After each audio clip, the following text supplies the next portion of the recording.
Travel along, Catholic pilgrims, as we learn from St. Augustine, Doctor of the Church, while we read his book, Confessions. Welcome, Catholic pilgrims, to the end of Book 11. Now, I know I started out saying that we were going to dive into Genesis in this book, but I didn't realize that we would literally just be exploring the open line of Genesis. That's what my book told me was going to be the topic of Book 11, and so I thought we were really going to get into the entirety of Genesis. We were not. So if you were ready for more, I am sorry that I misled you. I beg your forgiveness. We are reading today from Book 11, Chapter 31, on page 279. O Lord, my God, how deep are your mysteries!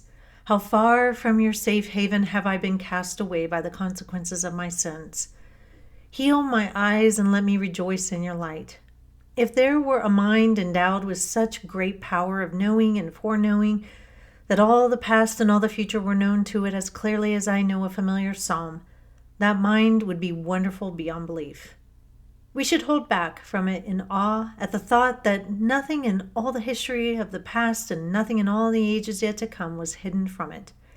It would know all this as surely as, when I sing the psalm, I know what I have already sung and what I have still to sing, how far I am from the beginning and how far from the end.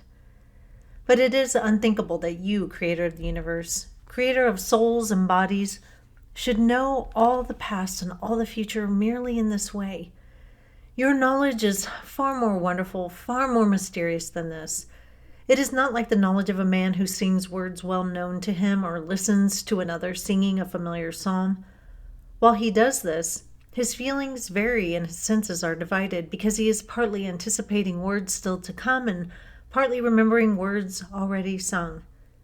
It is far otherwise with you, for you are eternally without change, the truly eternal creator of minds. In the beginning, you knew heaven and earth, and there was no change in your knowledge. In just the same way, in the beginning, you created heaven and earth, and there was no change in your action. Some understand this, and some do not. Let all alike praise you. You are supreme above all, yet your dwelling is in the humble of heart. For you comfort the burdened, and none fall who lift their eyes to your high place.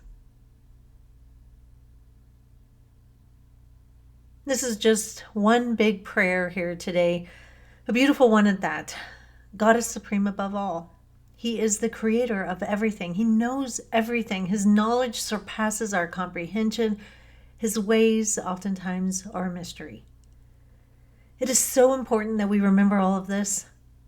It has become the cool thing to sort of domesticate God, especially Jesus, the second person of the Blessed Trinity.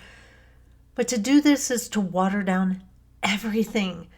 And your faith life, if you do this, will fade out like the Beatles on Hey Jude.